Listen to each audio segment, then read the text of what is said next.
আমাদের বিশ্বগুরু এই প্রথম মন্দির মসজিদ ছাড়ি দিয়া মন্দির মসজিদের রাজনীতি ছাড়ি দিয়ে এআই সাবমিট করাইছে। সেই এআই সাবমিট করার যে একটা উদ্যোগ, সেই উদ্যোগে চায়নার রোবট কিনে আনি হেনে আমাদের দেশে দেখাইতেছে।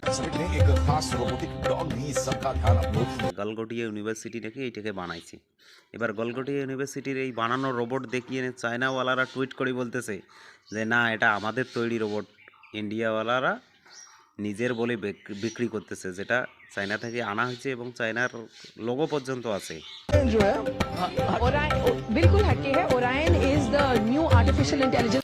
আমাদের বিশ্বগুরুর এআই সম্পর্কে কি ধারণা একটু শুনি নেব। हमारे यहाँ बच्चा पैदा होता है तो आई भी बोलता है, एआई भी बोलता है। वो इतना एडवांस हो गया है।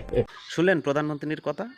গালগটিয়া ইউনিভার্সিটি টপ ইউনিভার্সিটির মধ্যে পড়ে, আর সেই ইউনিভার্সিটি চায়নার মাল আনি হেনে, চায়নার মাল কিনি আনি হেনে যদি কয় যে বলে আমরা নিজে বানাইছি, তাইলে এত লজ্জা ভাই, ইন্টারন্যাশনাল লজ্জায় ফেলাইলো ভারতবর্ষ। আর কোথাও মাথা লুকিবার জায়গায় নাই, নাক কাটা গেল নাক। এখন বাইরের দেশের লোক কইবে যে তোমরা গরুর মুত আর গোবর নিয়েই রিসার্চ করো, তোমার দ্বারা এআই হবার নয়।